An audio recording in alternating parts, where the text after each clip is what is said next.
मधवापुर प्रखंड के औरा गांव स्थित ब्रह्म स्थान के प्रांगण में 7 दिवसीय सरस संगीत में श्रीमद् भागवत कथा ज्ञान यज्ञ को लेकर 551 कुमारी कन्या और महिलाओं द्वारा कलश यात्रा निकाली गई।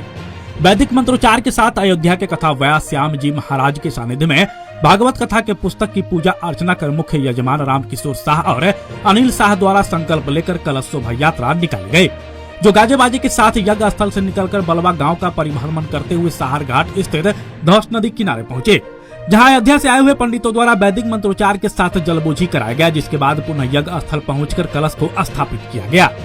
इस दौरान कलश यात्री की सेवा में पटना हाईकोर्ट के अधिवक्ता उदय कुमार, जीवछ महतो, आशनारायण यादव, वीरेंद्र यादव, सुनील कुमार यादव, रविंद्र कुमार यादव, देवेंद्र कुमार, हरेंद्र यादव, राम प्रबोध यादव, रंजित मंडल, संजीत यादव और गणेश महतो समेत सैकड़ों वॉलंटियर लगे हुए थे।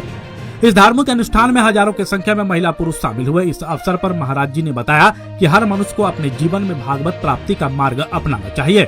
जब तक जीव भगवान से नहीं जुड़ेगा तब तक उसका कल्याण नहीं होने वाला। उन्होंने कथा के महत्व पर प्रकाश डालते हुए कि कथा का संदेश हर व्यक्ति के अपने जीवन में भागवत प्राप्ति का मार्ग अपनाना चाहिए। जब तक जीव भगवान से नहीं जुड़ेगा तब तक उसका कल्याण होने वाला नहीं है। भले ही वह जानबूझकर या अपने बुद्धि के अनुसार संसार में जितने भी कर्म करता है वह सोचता है कि मैं सबसे श्रेष्ठ कर्म करता हूँ, उस व्यक्ति को जरूर श्रेष्ठ लगता होगा, मगर जब भगवान से नहीं जुड़ेगा तब तक उसका कल्याण और इस संसार के आवागमन से मुक्ति नहीं मिलेगी। महाराज जी ने कहा कि जो व्यक्ति हिंसक प्रवृत्ति अपनाते हैं, लोगों के घर में चोरी डकैती और लूटपाट करते हैं, ऐसे लोग धर्म के विरुद्ध है। यह धर्म से जुड़े हुए लोग नहीं है। अगर यह भी जाकर के कथा सुन और सुनकर अपने जीवन में उतारे तो भी अहिंसक हो जाएगा और इसका भी कल्याण होगा। साथ ही समाज में सुख समृद्धि बनी रहेगी। कोई भी इंसान जब तक भगवान से नहीं जुड़ेगा तब तक उसको जीवन जीने की शैली और कला पता नहीं चल पाएगी। इसलिए यह कथा जीवन कैसे जीना है सिखलाती है। मौके पर समस्त ग्रामवासी उपस्थित रहे। महाराज जी बताएंगे, आज से जो है श्रीमद् भागवत कथा का यहाँ आयोजन हो रहा है जी, क्या कहना चाहेंगे? रामाय रामभद्राय रामचंद्राय वेदसु रघुनाथाय नाथाय श्री सीताय पते बोले वृंदावन बांके बिहारी लाल की जय। ये कार्यक्रम जो आज से प्रारंभ हो रहा है, संगीत में श्रीमद् भागवत कथा का भव्य आयोजन है जी।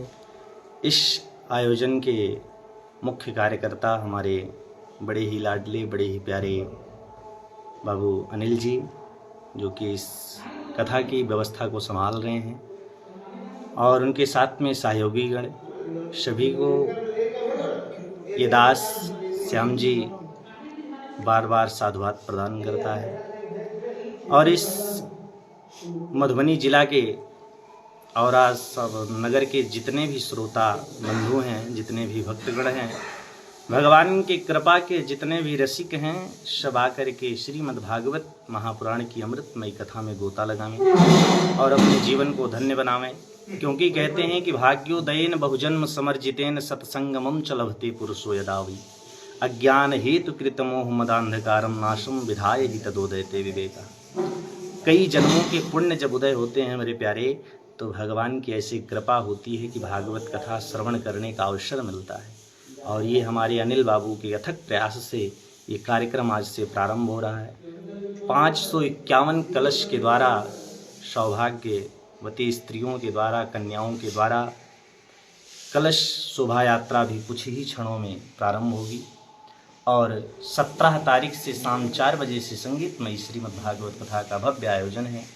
आप लोग आइए और इस दास की मुखारविंद से आप लोग कथा को श्रवण करके और अपने जीवन को धन्य बनाएं। जय श्री राम। इस कथा के माध्यम से मनुष्य को क्या संदेश दिया जा रहा है? देखिए, इस कथा के माध्यम से मनुष्य को बस एक ही संदेश देना है कि एक एक जल बिंदु निपाते ना क्रमशः पूरिते घटा सह हेतु सर्व विद्यानाम धनस्य च धर्मस्य च। जिस प्रकार से एक एक बूंद जल घड़े में इकट्ठा करने से घड़ा कभी न कभी भर जाया करता है, एक एक श्लोक, एक एक चौपाई याद करने से व्यक्ति कभी न कभी विद्वान बन जाया करता है, उसी प्रकार भगवान की थोड़ी थोड़ी भक्ति कर लेने से, थोड़ी थोड़ी कथा श्रवण कर लेने से कभी न कभी वो मेरे बांके बिहारी का परम भक्त बन जाया करता है। बस इतना सा निर्देश है कि अपने जीवन को धन्य बनाने के लिए भगवान की शरण में पहुँच करके, क्योंकि अंत में केवल परमात्मा ही कार्य आते हैं। धनानि भूमौ पशवस्य गोष्ठे नारी गृहद्वारे जनः शमशाने देहश्चितायाम परलोक मार्गे धर्मान गो गच्छत जीवेगा। धन दौलत संपदा आपकी शोहरत सब कुछ यही पड़ी रह जाती है। जो पत्नी सबसे प्रिय होती है वह मृत्यु के बाद शमशान तक नहीं जाती है, परिवार का साथ छोड़ जाता है, पड़ोसी जला के चला आता है। अंत समय में आपका किया हुआ धर्म, किया हुआ कर्म यही आपके साथ जाता है और सब कुछ यहीं रह जाता है। महाराज जी, चलते चलते अंत में उन लोगों के लिए क्या संदेश रहेगा जो गलत राह पे चल रहे हैं? देखिए, मैं तो ज़्यादा कुछ नहीं कह सकता उन लोगों के लिए, बस भगवान से ही प्रार्थना करता हूँ कि उनकी जो नास्तिकता है, जो नास्तिक बुद्धि वाले हैं, भगवान उनके हृदय में बैठ करके, क्योंकि सिया राम में सब जग जानी, करहूँ प्रणाम जोर जुग पानी। भगवान सबके हृदय में विराजमान है, लेकिन बस भगवान से इतनी प्रार्थना है कि प्रभु उनके ऊपर करुणा करके उनके ऊपर कृपा करें कि वो सद्मार्ग के पथिक हों। बस इतनी सी निवेदन है भगवान से।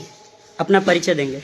मैं अवध धाम से श्रद्धेय श्री श्याम जी महाराज, जो कि आप लोगों के मध्य में भगवान के अमृत में कथा श्रवण कराने के लिए उपस्थित हुए हैं। आप सभी लोग अवश्य पधारें और पंडाल की शोभा को बढ़ाते हुए इस दास के मुखारबिंदु से कथा का रसास्वादन करें। जय श्री राम, जय श्री राम। जी, बताएंगे आज से श्रीमद् भागवत कथा का आपके द्वारा आयोजन करवाया जा रहा है, कितना दिवसीय कार्यक्रम है? ये 7 दिवसीय कार्यक्रम है। 16 मार्च को आपको कलश यात्रा है 551, और 17 मार्च से 4 से 8 शाम को भागवत कथा का रसपान है। आप दोपहर 4 से लेके 8 बजे रात तक? 8 बजे रात तक। ये 7 दिवसीय है, 17 मार्च से लेके 23 मार्च तक। क्या उद्देश्य से यह आयोजन हो रहा है? ये उद्देश्य अपने माता पिता के आशीर्वाद के इसी उपलक्ष्य में आकार होता है। अच्छा, तो क्या अपील रहेगा श्रद्धालुओं से? अपील यही रहेगा श्रद्धालु से कि सब तन मन से सहयोग करें, अपना माँ राधा कृष्ण के शरण में जाके उनका कथा अनुसरण करें। अनुसरण। क्या परिचय हुआ आपका? मेरा नाम अनिल कुमार शाह, घर औरा। आप हमारे मधुबनी न्यूज को फेसबुक पे देख रहे हैं तो पेज को लाइक करें, यूट्यूब से देख रहे हैं तो हमारे चैनल को सब्सक्राइब करें और बेल आइकन को दबाना ना भूलें।